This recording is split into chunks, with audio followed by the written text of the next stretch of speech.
Romanos capítulo 6,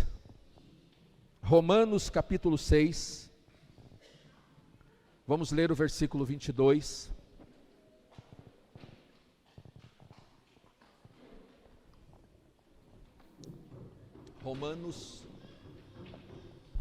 Romanos 6, 22. Queridos, eu vou ler vários versículos aqui, então se você é bom de Bíblia, você gosta de anotar, eu acho que você deve anotar. Os que eu apenas mencionar, você anota, e depois durante a semana, você rememora, repassa no seu tempo devocional, no seu tempo de estudo bíblico.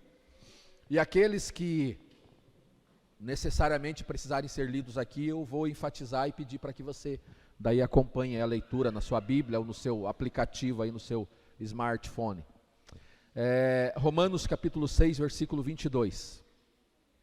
Mas agora que vocês foram libertados do pecado e se tornaram escravos de Deus, o fruto que colhem leva à santidade, e o seu fim é a vida eterna. Pois o salário do pecado é a morte, mas o dom gratuito de Deus é a vida eterna em Cristo Jesus, nosso Senhor. Pai, mais uma vez nós oramos, agradecidos ao Senhor por podermos estar aqui nessa noite, oferecendo ao Senhor nosso culto, separarmos esse tempo da nossa semana e virmos até este ambiente aqui, onde juntos cultuamos ao Senhor, oferecemos ao Senhor ações de graças, pela bondade e fidelidade do Senhor sobre as nossas vidas, e declaramos sua grandeza, sua majestade, seu poder, sua onisciência, onipotência. Nós te bendizemos, Deus, te exaltamos, e nesse momento damos total liberdade ao Senhor Espírito Santo, para que ministre-nos, toca na nossa mente, renova o nosso pensamento, a nossa forma de pensar, Pai, abre os olhos do nosso entendimento, nos dá Espírito de Deus, nos dá sabedoria, revelação, conhecimento das verdades do Senhor. Pai, nessa noite, toca na nossa alma, nos nossos sentimentos, para que nada nos impeça, nos atrapalhe, nada venha a ser empecilho, para que nós não recebamos a sua palavra e para que ela não venha gerar frutos na nossa vida. Faz de nós, Espírito Santo, a terra boa, aonde a semente da tua palavra germina e produz frutos conforme o seu propósito para as nossas vidas nessa noite, em nome de Jesus.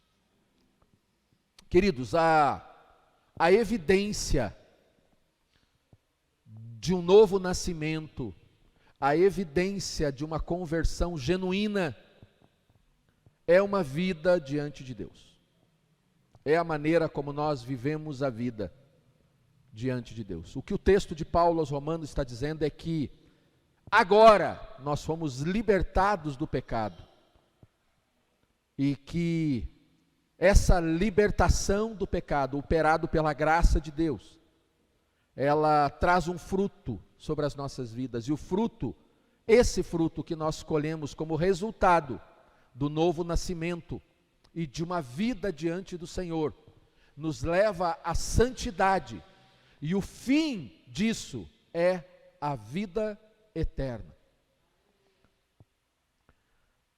Um verdadeiro salvo, um verdadeiro discípulo de Cristo, um genuíno cristão, e embora ainda tenha consigo a luta com a velha natureza pecaminosa, ainda tenha uma batalha contra o pecado que tenta nos enredar, embora esse salvo, esse novo nascido ainda tenha essa, digamos assim, característica de ser um pecador, ele não é mais escravo do pecado. Ele ainda luta com o pecado, mas ele não é mais dominado pelo pecado, porque ele foi liberto do domínio do pecado. O pecado que outrora o dominava, não exerce mais domínio, ele ainda é presente, mas não o domina. E essa é a evidência clara de quem nasceu de novo,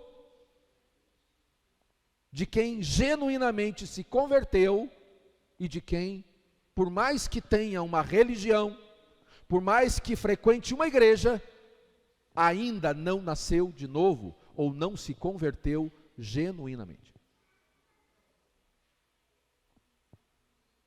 É falsa aquele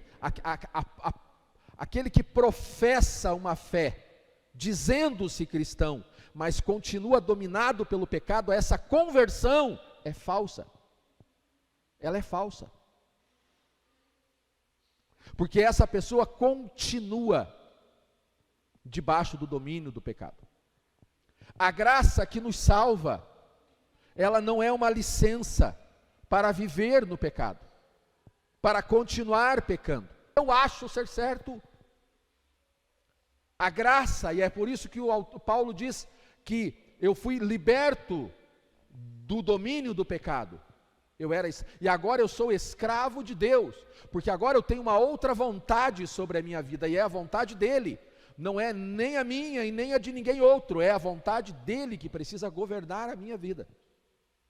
E essa é a característica que denuncia um genuíno cristão, ou não. Porque nós, atualmente, lamentavelmente, e eu falo isso com tristeza, nós temos muitas pessoas frequentando igreja que não nasceram de novo, que não se converteram de maneira genuína, porque embora sejam frequentadores, embora alguns hábitos tenham sido alterados, eles continuam servos do pecado. Eles vivem como bem entendem, eles vivem segundo a sua vontade e não segundo a vontade daquele que os alcançou graciosamente, os perdoou e os libertou. Lamentavelmente, essa é uma realidade.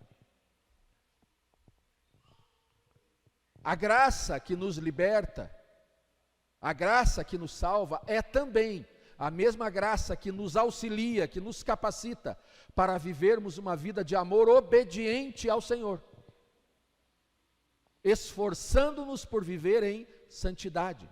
E vou reforçar aqui algo que foi dito de maneira, está sendo repetitivo nas nossas últimas mensagens. Santidade não significa uma pessoa que não erra, mas significa uma pessoa que não quer errar. Esse é o significado de santidade. Não é alguém isento de falhas, mas é alguém que não deseja mais falhar, e que quando falha, fica consternado, constrangido, porque não é mais o estilo de vida que quer ter. Não quer mais viver da maneira como vivia, quer viver de um novo jeito, de uma nova maneira, como uma nova criatura. E essa graça que nos perdoou é a mesma que nos capacita a viver dessa maneira, em obediência amorosa, em amor obediente ao Senhor. É essa mesma graça que nos capacita a viver em santidade e a rejeitar as insinuações, as tentativas do pecado.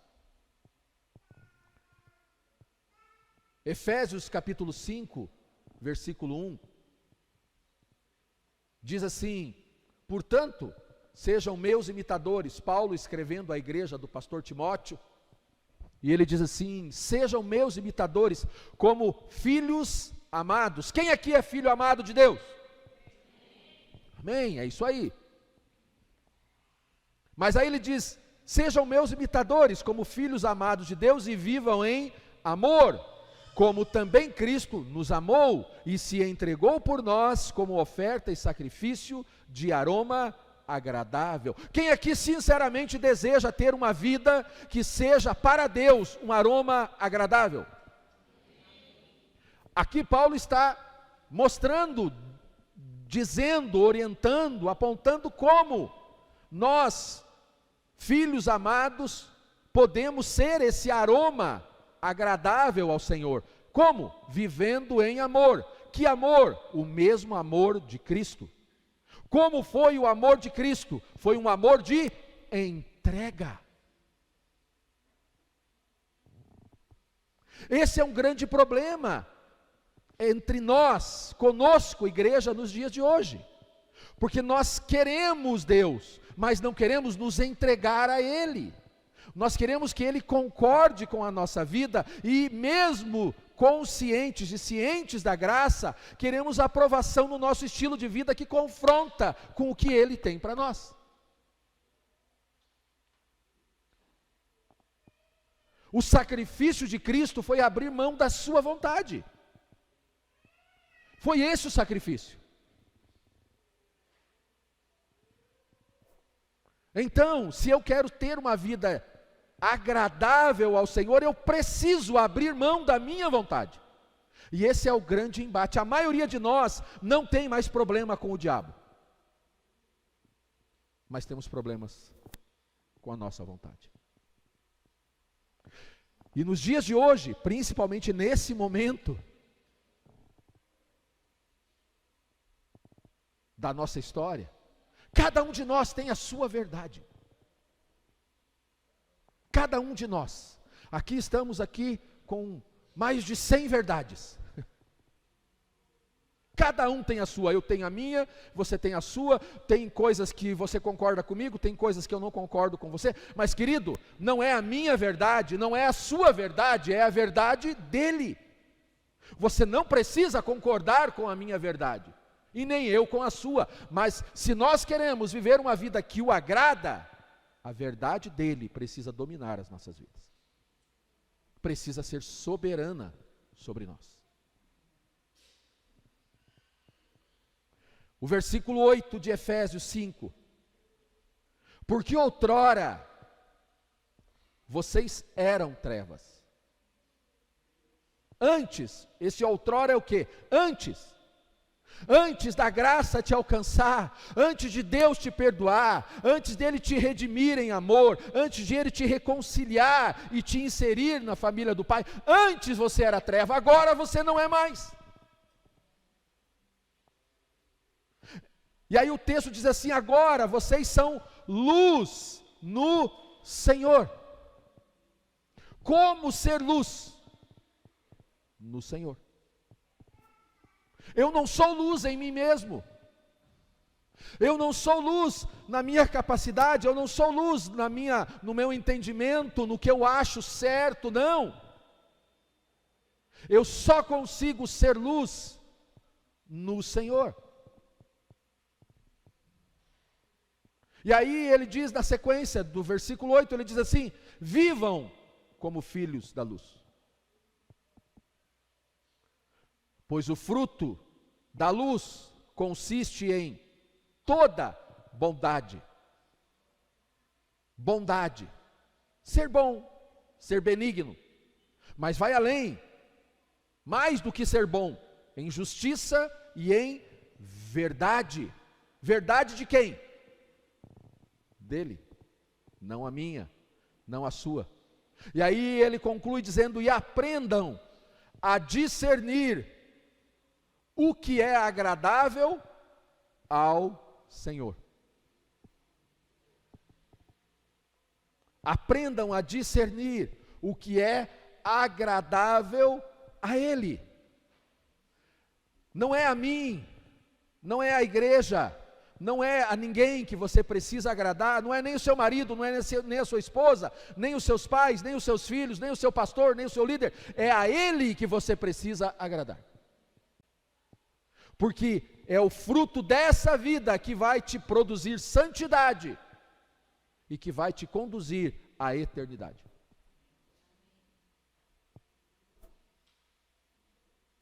O versículo 15 de Efésios 5: tenham cuidado com a maneira como vocês vivem. Não seja como um insensato, que a maneira como você vive não seja como insensatos, mas como sábios, aproveitando ao máximo cada oportunidade, porque os dias são maus. Quem aqui concorda comigo que os dias são maus? Os dias são maus ou não são? Os dias são maus. E aí ele diz o seguinte: nesses dias maus, cuidado com a maneira como você vive. Cuidado com a maneira como você está vivendo. Cuidado. Que não viva como um insensato, viva como sábio. E como é que nós podemos viver de maneira sábia? Procurando compreender, buscando compreender qual é a vontade do Senhor. Não é a minha vontade, não é a sua vontade, não é a minha verdade, não é a sua verdade, é a vontade e a verdade dEle.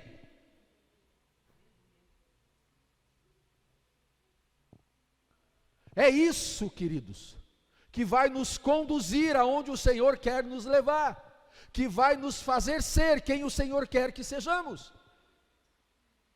que vai nos permitir alcançar o lugar, a estatura que Deus quer que alcancemos, que conquistemos.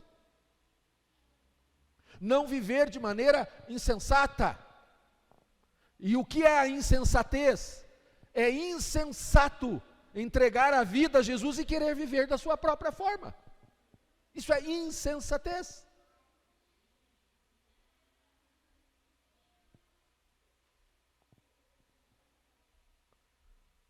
Não há como ter uma nova vida sem nascer de novo.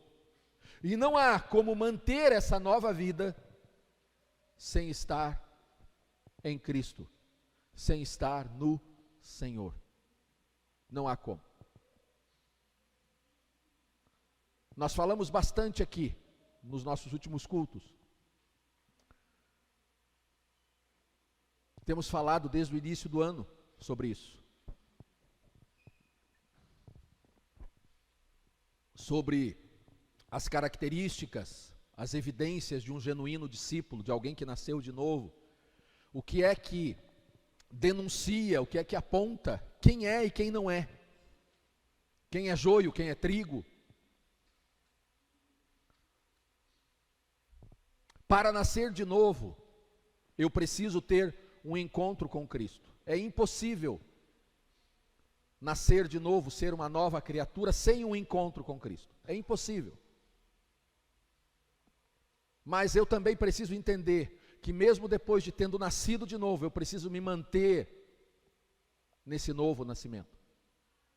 E há atitudes, comportamentos, respostas que eu dou, que vão evidenciar se eu continuo ou não.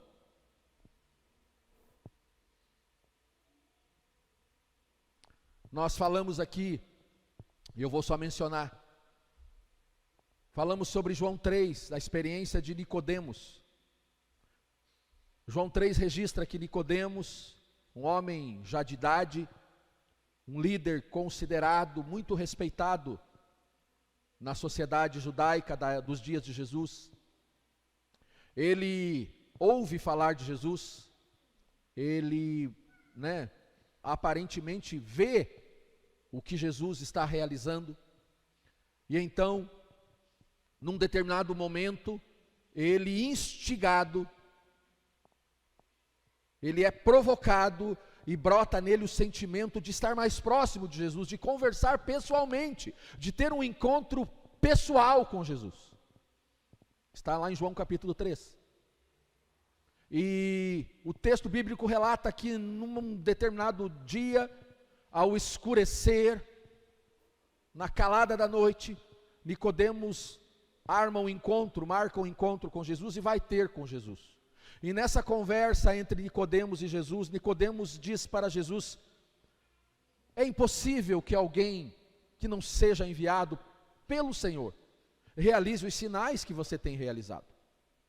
As coisas que você tem feito, você de fato é o Messias, você é o enviado.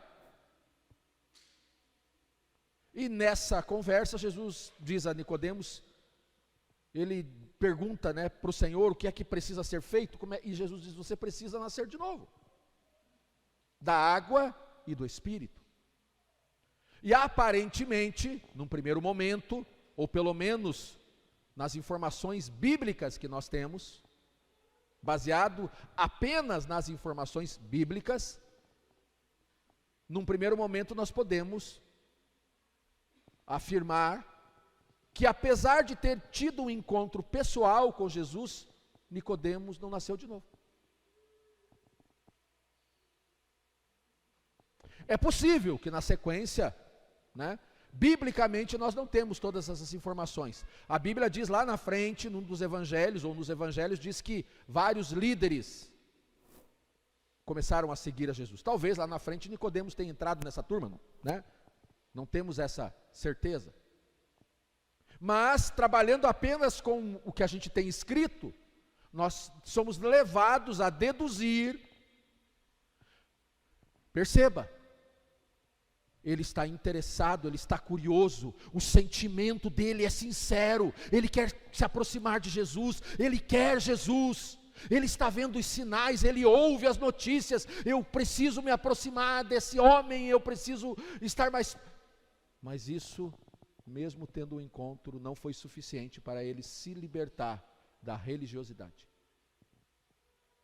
E a religiosidade o impede, naquele encontro, de acessar o novo nascimento.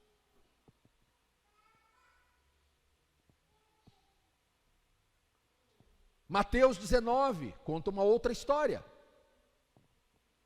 Diz o texto de Mateus 19 que um homem rico, de muitas posses, da mesma maneira, ele está ouvindo falar de Jesus, as notícias, as informações, os milagres. E aí esse homem vai até Jesus, e o texto diz que ele era um homem rico. E então ele chega nesse encontro pessoal com Jesus. E de novo, assim como Nicodemos, eu acredito que ele está sendo sincero na sua intenção, honesto na sua busca. E ele diz: Senhor, o que eu preciso fazer para herdar a vida eterna? E então, você conhece a história, Jesus olha para esse homem e diz: cumpra o que está escrito na lei, o que Moisés e os profetas nos ensinaram. Honre teu pai e tua mãe, seja assim, assim, assado, cumpra lá os mandamentos. E aí, aquele homem olha para Jesus: mas eu já tenho feito tudo isso. E aí Jesus olha para ele e diz assim: então agora, pega todas as suas posses, todos os seus bens, venda, se desfaça disso, doe aos necessitados e siga-me. E o texto de Mateus 19 diz que aquele homem saiu triste. É possível alguém estar... Tente imaginar comigo. Só tente imaginar. Você está sentado, ouvindo uma pregação, mas não é o Márcio Moreira que está pregando.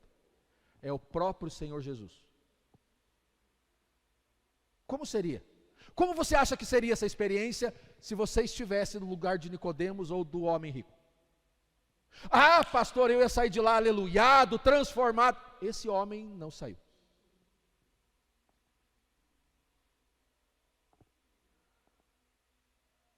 Por quê? Porque houve um confronto de vontades. E diante da vontade de Jesus, e diante da vontade dele, ele ficou com a vontade dele. Pastor, é possível vir num culto uma palavra poderosa e sair daqui pior?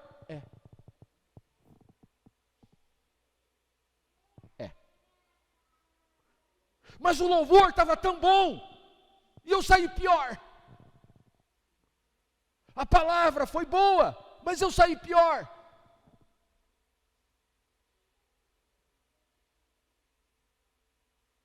É possível, pastor, ter um encontro com Jesus no domingo, 9:30 da manhã, 6:30 da tarde, e na segunda-feira estar com a vida triste? É.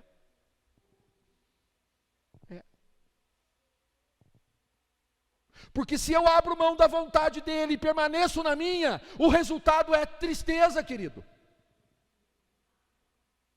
É seguir a vida cabisbaixo, amoado, desanimado, desalentado, porque foi em busca de algo e não recebeu, não porque não estava disponível, mas porque optou não querer. Nicodemos tem um encontro com o Senhor, e ele escolhe voltar para a sua religião. Esse homem tem um encontro com o Senhor, mas a avareza, a ganância, não lhe permite se entregar ao Senhor. Queridos, o que está em jogo nesse momento é uma batalha de vontades. Aqui, nesse momento agora, há uma batalha de vontades. A vontade de Deus para a sua vida e a sua própria vontade. A questão é, a qual vontade você vai responder hoje?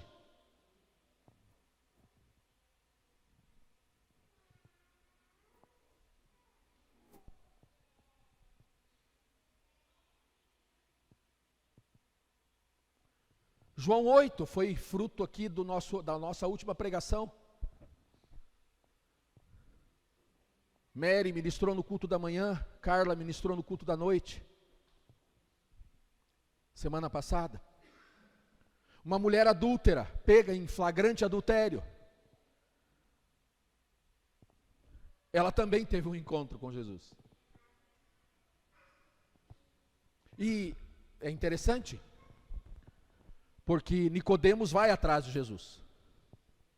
O homem rico de Mateus 19, ele vai atrás de Jesus. Essa mulher não vai, ela é trazida e Jesus vai até ela. Um fato interessante. Pastor, então pode acontecer de alguém bem intencionado, que estava ansioso por vir no culto, sair daqui desanimado? É possível. Depende qual vontade vai sair daqui governando a sua vida.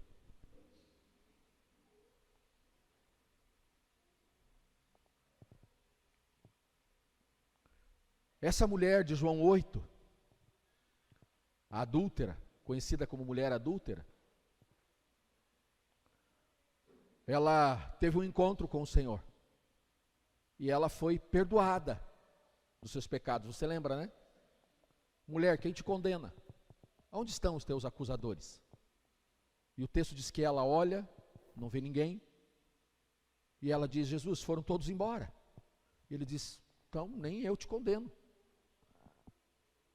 Os teus pecados estão perdoados. E embora alguns teólogos defendam que essa passagem ela não é 100% legítima, que isso pode ter acontecido ou não, se não aconteceu com essa mulher, certamente aconteceu com alguém. E o registro foi deixado para mostrar como é que Deus age na vida de um pecador. Como é que Jesus reage diante dos nossos pecados.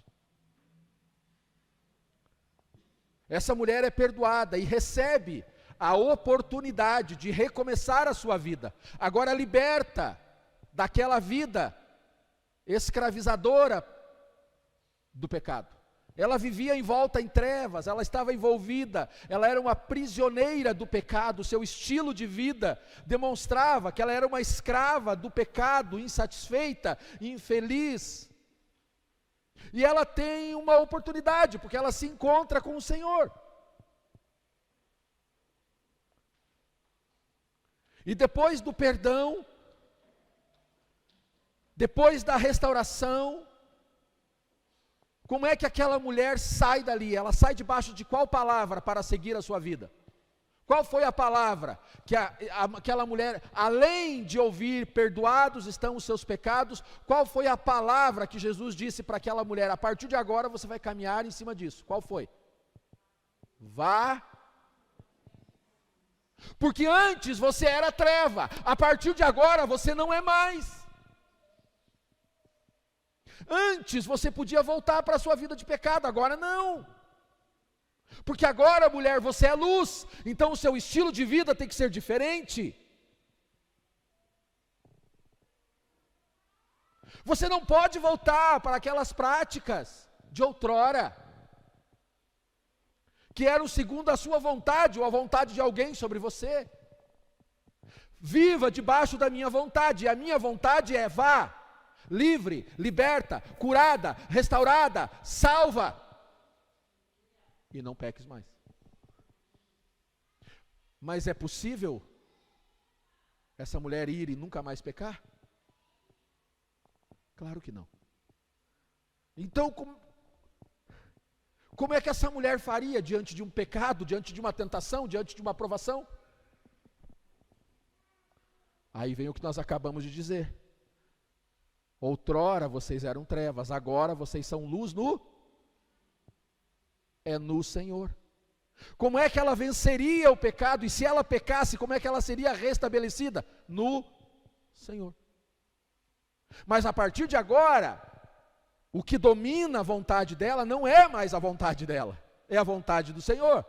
Então ela que antes desejava pecar, agora ela deseja não mais pecar, porque essa é a vontade do Senhor.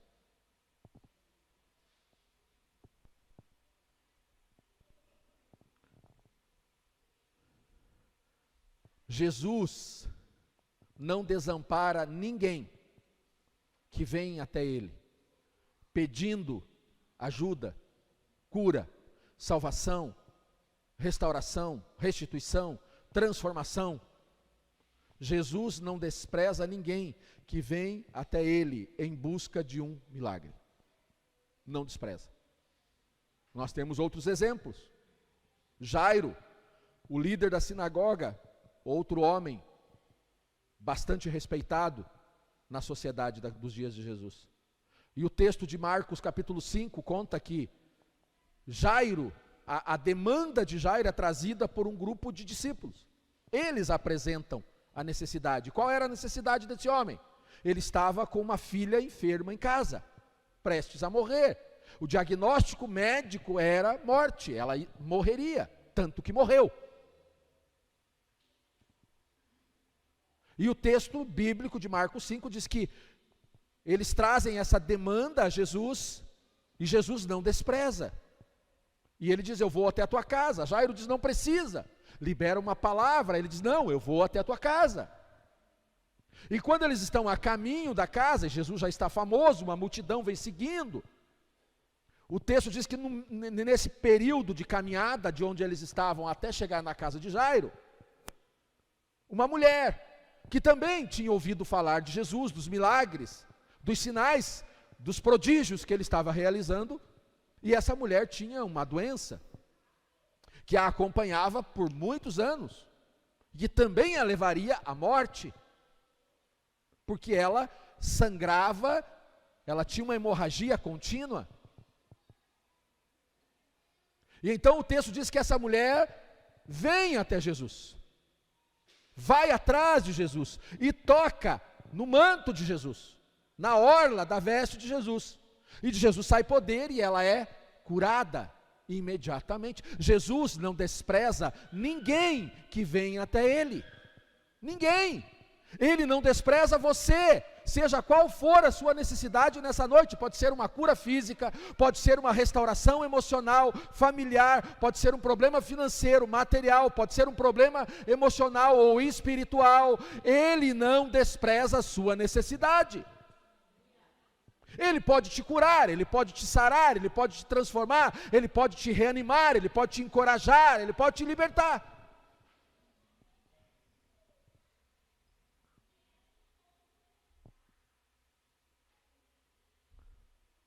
Um outro exemplo, Lucas 19, um homem chamado Zaqueu. O texto conta, e essa passagem virou até música. Você conhece a música? Entra na minha casa, entra na minha vida, mexe com as minhas estruturas e sara todas as feridas. E o resto da letra você conhece. Música bonita, mas não pode ser só música, querido, tem que ser estilo de vida. E diz que esse homem vem atrás de Jesus, ele faz um esforço, ele está ouvindo o que Jesus está realizando. Perceba, Zaqueu, ele não tem problema físico, ele não tem problema financeiro, ele não tem problema emocional, no sentido de até onde se sabe, Qual é o problema dele? Ele está consternado pela vida pecaminosa que ele leva. E qual é o pecado dele? Roubar os outros. Ele é um cobrador de impostos e ele rouba dinheiro do povo. É um corrupto. Então nós temos um religioso que quer a vida eterna, mas despreza a oportunidade. Nós temos um homem rico, que na sua avareza, na sua ganância, ele é dominado pelo dinheiro, por mamon, mas é o dinheiro dele. Mas aqui nós temos um homem que o problema com o dinheiro não é o dinheiro dele, é o dinheiro dos outros, ele rouba dos outros. Então não interessa qual é a sua situação. Quando nós chegamos de maneira sincera diante de Deus, Ele nos atende, Ele nos acode, Ele nos salva, Ele nos cura, Ele nos liberta, Ele transforma, Ele faz o que precisa ser feito. E foi assim que você estava na primeira vez. Agora, acabamos de fazer uma dinâmica, um exercício aqui, o Espírito Santo te levou lá, há anos atrás, quando você foi encontrado pelo amor de Deus. Ele atendeu a sua necessidade da mesma maneira que Ele atendeu lá, naquele dia, há um mês, há um ano, há 10 anos, há não sei quantos anos atrás. Ele está aqui para atender a sua necessidade hoje. Mas a questão é, qual vontade vai governar a sua vida?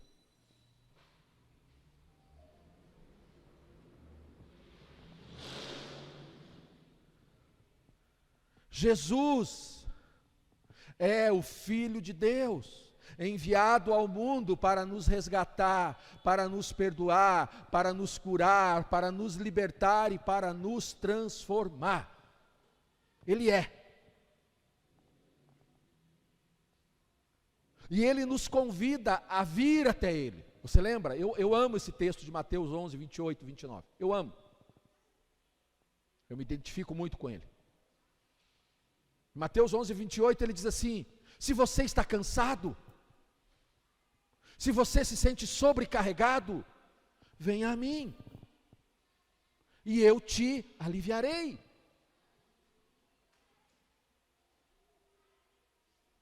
Só que na sequência ele diz o quê? Ele diz: venham a mim. Se você está cansado, sobrecarregado, venha a mim, e eu vou promover alívio, porque o meu fardo, ele é leve, o meu jugo, ele é suave, eu vou aliviar. Mas aí na sequência ele diz assim: aprendam de mim. No versículo 28 ele diz: venham, e vocês encontrarão descanso para as suas almas. Venham, apenas venham. No versículo 29 ele diz: aprendam, e encontrarão descanso para as vossas almas. Ou seja, quando nós viemos, nós encontramos, mas para mantermos o que nós encontramos, nós precisamos permanecer nele, aprendendo dele, conhecendo dele. E esse é o nosso maior dilema, querido. O meu, o seu. Eu sei como eu estava quando eu cheguei a Jesus. Mas sabe qual é o meu desafio? É permanecer nele. É aprender dele, para continuar encontrando descanso para a minha alma. Esse é o desafio.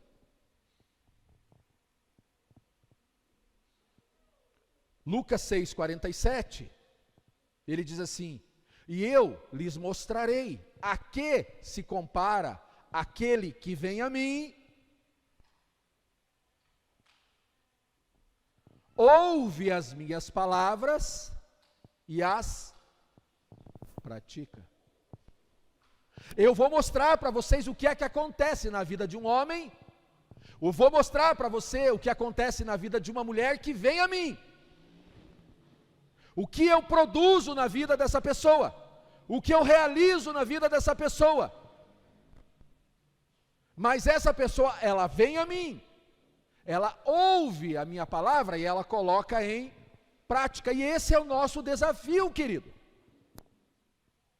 É sair de um culto como esse e amanhã estar colocando em prática a palavra dele. E aí entra de novo a guerra de vontade, porque a minha vontade é colocar o que eu quero em prática, e não o que ele quer. E aqui eu não estou falando de dogma religioso, porque você não é obrigado a fazer nada que uma religião diz que você tem que fazer. Eu não estou falando aqui de orientação de uma autoridade espiritual, porque você não é obrigado a fazer o que um pastor diz que você tem que fazer. Agora, se você quer resultado na sua vida, você precisa fazer o que ele diz que você precisa fazer.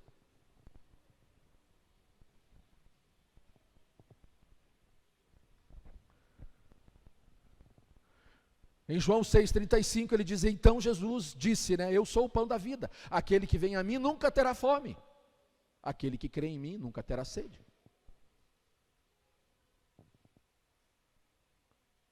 1 Coríntios, capítulo 11, versículo 1, nós lemos Romanos. E agora, Paulo diz a mesma coisa em Coríntios, ele diz assim, tornem-se meus imitadores, como eu sou de Cristo. Então, você não tem que imitar a mim. Querido, você não é obrigado a fazer o que eu estou dizendo que você tem que fazer. Eu pego no pé de vocês, para não faltar culto. Pego ou não pego? Pego ou não pego? Seja sincero, pego. Você não é obrigado a fazer o que eu digo. Agora, você quer resultado na sua vida? Olha o que a palavra diz sobre o que se produz num ambiente de culto. Sobre o que ele faz num ambiente como esse. Então não é a mim.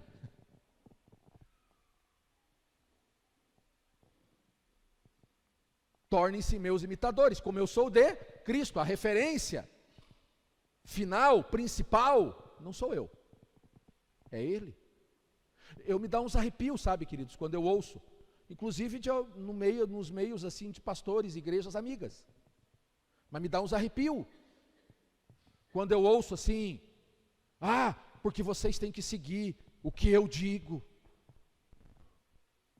me dá uns arrepios, porque isso não muda a vida de ninguém. Você ser igual a mim, fica do jeito que você está, é melhor. Irmão, é melhor, te garanto. Te garanto, é melhor.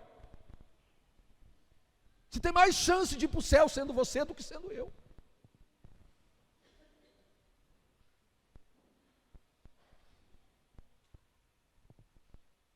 Tornem-se meus imitadores, como eu sou de Cristo. Então a referência é Cristo. Não é o pastor, não é o líder. Não é aquela pessoa, não é essa pessoa. Nós precisamos parar de se comparar com os outros e nos compararmos a Ele. Ele é a referência, Ele é a medida de comparação. A estatura que o Senhor quer que você alcance não é a estatura do pastor Márcio, é a estatura de Cristo. É essa estatura que Ele tem como alvo para a sua vida, a estatura de Cristo.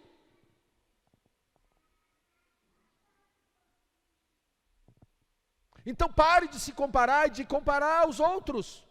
Mas o fulano, o beltrano, para, querido, para. Olhe para Cristo.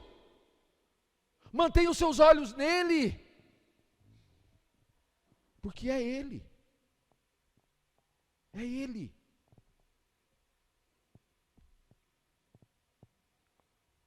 E aí, aqui no versículo 1, olha só, que é o texto que um dos textos, que a gente usa para a ceia. Ele diz, torne-se meus imitadores, como eu sou de Cristo. E aí ele diz assim, eu os elogio. E aqui Paulo vai fazer um elogio à igreja de Corinto. Eu os elogio porque vocês se lembram de mim, em tudo, e por se apegarem às tradições. Perceba, querido, as tradições, elas não são más em si mesmas. A lei e os profetas, eles não são maus em si mesmos. Tem uma turma por aí que, não, lei, profeta, não, é só o Novo Testamento. Querido, a lei e os profetas apontam para Cristo. E o suprassumo, a base de orientação está lá. Está lá. E então Paulo está elogiando. E lembre-se, quando Paulo está escrevendo, eles não tinham o Novo Testamento. Eles não tinham. Está sendo escrito.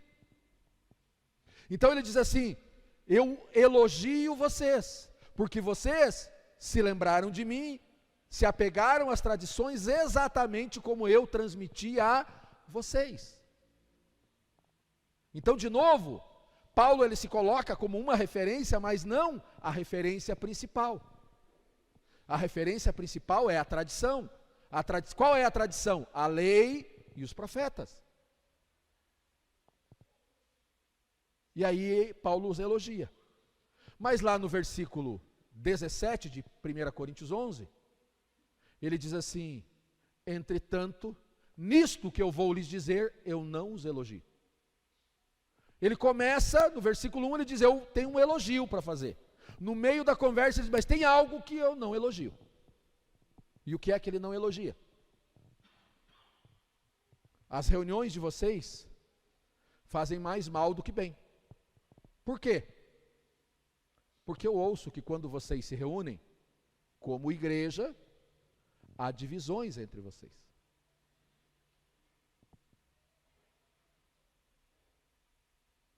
Uma igreja que tem muitas vontades, não produz nada de bom. Uma igreja que anda na vontade do pastor, do líder, não vai produzir nada de bom. Mas uma igreja que anda na vontade dele, vai produzir coisas extraordinárias. E é disso que ele está falando. As divisões aqui é porque tem muitas vontades. Você lembra, né? Tinha o grupo de Paulo, de Pedro, de Apolo. A minha verdade. Porque eu não concordo. Porque eu acho que tem que ser assim, que tem que ser assado. Eu digo para o pessoal do presbitério: não tem que ser a minha vontade. É a nossa vontade alinhada à vontade dele. É a vontade dele que tem que perseverar, que tem que prevalecer. E nós estamos aqui há 30 dias orando, todas as manhãs, das 7 às 8. Deus nos revela a sua vontade. Alinha o nosso coração com a tua vontade. Essa é a última semana de oração. Se você quiser, você pode vir. Das 7 às 8 a gente está aqui orando, por isso.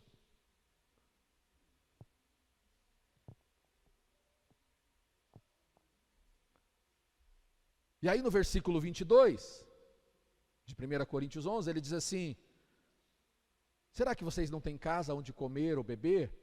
Ou desprezam a igreja de Deus e humilham os que nada têm? Que lhes direi, eu vou elogiá-los por isso? Certamente que não. Mas ele está falando de comida? Não, ele não está falando de comida. Ele está falando de divisão, de ganância, de egoísmo. Ele está falando de pecado. O problema não era a comida. O fato de estar comendo só denunciava algo que estava acontecendo no coração daquelas pessoas. E isso não era digno de elogio.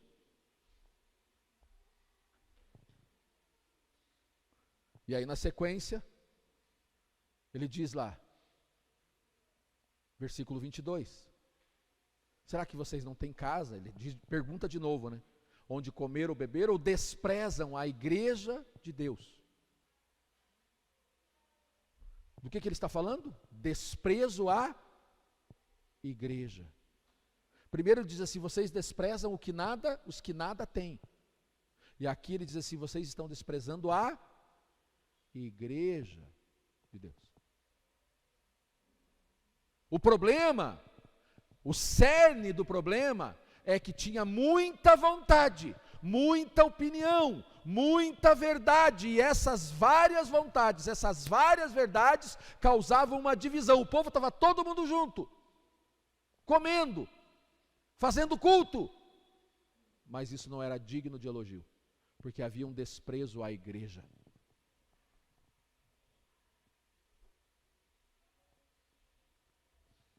E aí no versículo 23 em diante, o texto que nós muitas vezes usamos: pois o que recebi do Senhor e que também lhes entreguei, que o Senhor Jesus, na noite em que foi traído, tomou o pão, tendo dado graças, o partiu e disse: isso é o meu corpo, dado em favor de vocês. Façam isso em memória de mim. E da mesma forma, depois ele tomou o cálice e disse: esse é o cálice da nova aliança, feita no meu sangue. Façam isso sempre que o beberem, em memória de mim. Porque sempre que comerem deste pão, sempre que beberem desse cálice, vocês anunciam a morte do Senhor até que ele venha. Portanto, todo aquele que comer o pão ou beber o cálice do Senhor de maneira indigna, será culpado de pecar contra o corpo do Senhor. Contra a igreja. Quem é o corpo do Senhor? A igreja. A igreja.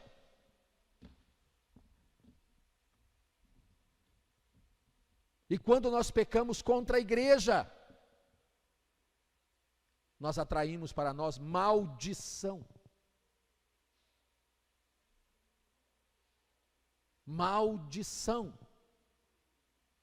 Tem gente achando que não precisa da igreja para ser abençoado. E tem gente que não gosta de ouvir isso. Quando um pastor como eu insiste em dizer: nós precisamos da igreja, eu preciso da igreja, você precisa da igreja. Não, eu não concordo, eu entendo de outra maneira, a minha verdade é outra. Leia a Bíblia. Não é o que eu acho, é o que a palavra diz. É o que a palavra diz.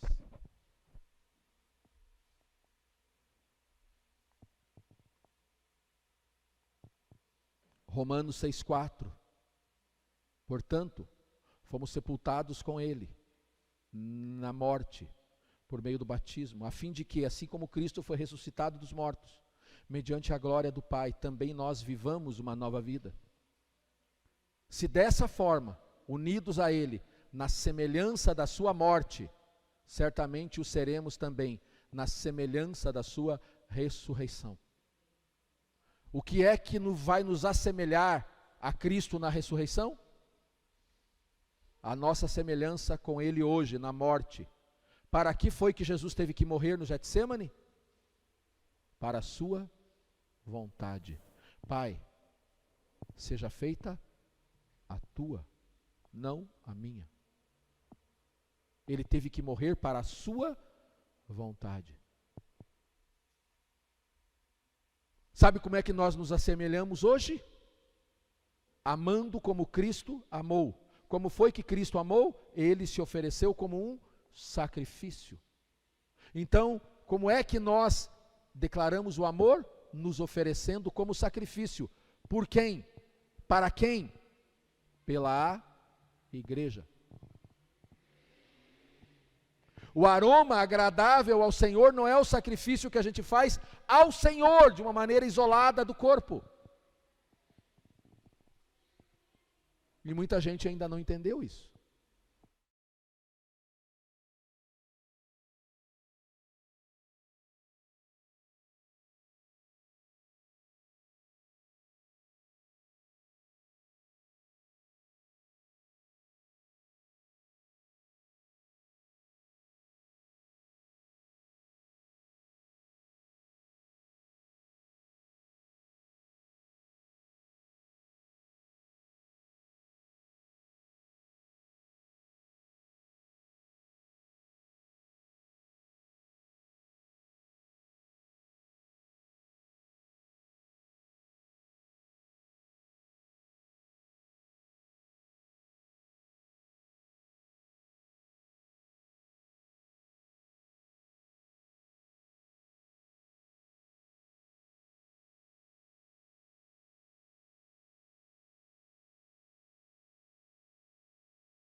seguir uma orientação pastoral.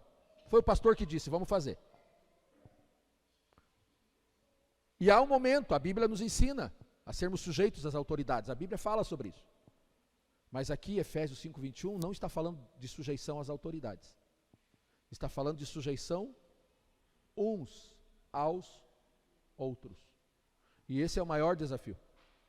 Porque o que nos afasta da igreja é a dificuldade que nós temos de nos sujeitar à igreja. Não é o pastor, é a igreja.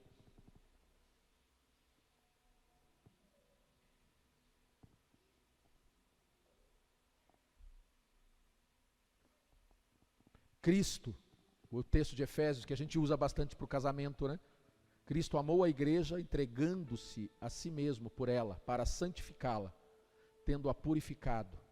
Como é que uma mulher santifica o seu marido? E como é que o marido santifica a sua mulher, sua esposa? Não é dizendo o que ela tem que fazer, é se entregando ao seu cônjuge. Se quer santificar, você quer ser instrumento de santificação na vida do seu cônjuge? Sacrifique-se por ele, por ela. Entregue-se a ele e a ela. Não, mas a gente quer convencer o outro. Mas isso é assunto para sábado, domingo, né? A gente quer convencer o outro. A gente não quer sacrificar, a gente quer que ele se sacrifique por nós. Mas eu não quero me sacrificar por ela. Estou lascado com o que eu estou falando. Vou ser cobrado disso depois, Joyce. Depois vai vir uma vozinha assim: você não está se sacrificando por mim. Olha lá, anotou lá. Garanto que está em letra garrafal.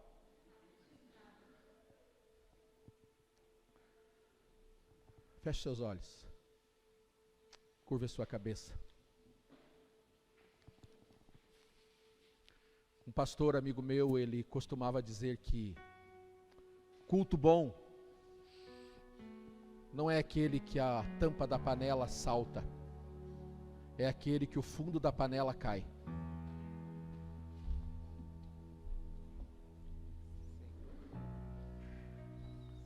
Palavra boa não é aquela que te joga para cima, é aquela que te confronta.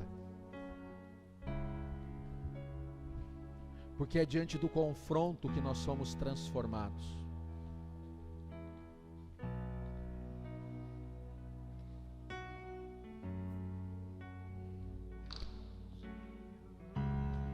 Tem muito lugar por aí, e eu não digo isso com soberba, com arrogância, com nenhum pingo de prepotência, eu digo isso com tristeza. Tem muito lugar por aí aonde você pode ir e ser animado.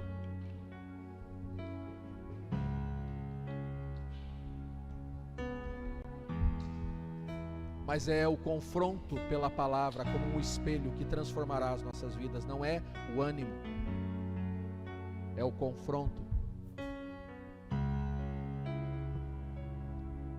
Porque eu não preciso de ninguém que me anime nas minhas verdades. Eu não preciso de ninguém que encoraje as minhas verdades. Eu preciso ser confrontado para ser transformado. Foi assim no dia da sua conversão.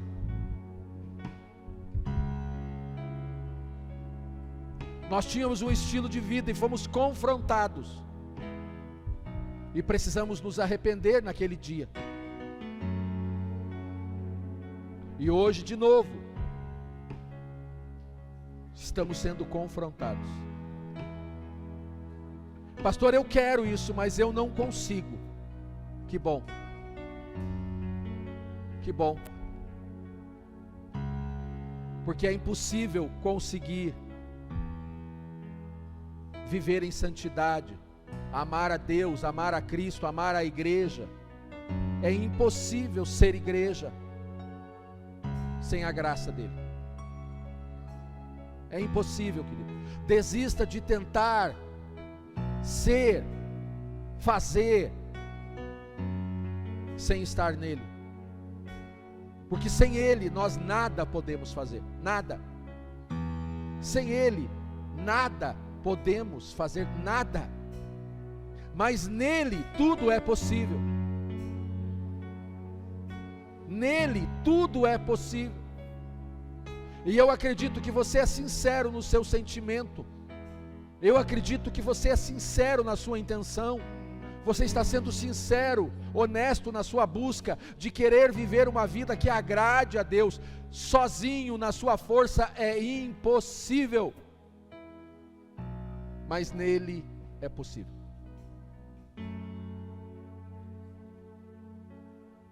E há um convite para você aqui nessa noite, a se entregar a essa graça que te salvou, e a receber mais dessa graça, ser tocado por essa graça, que continuará te salvando, até que a sua salvação seja plena, definitiva, na volta de Jesus.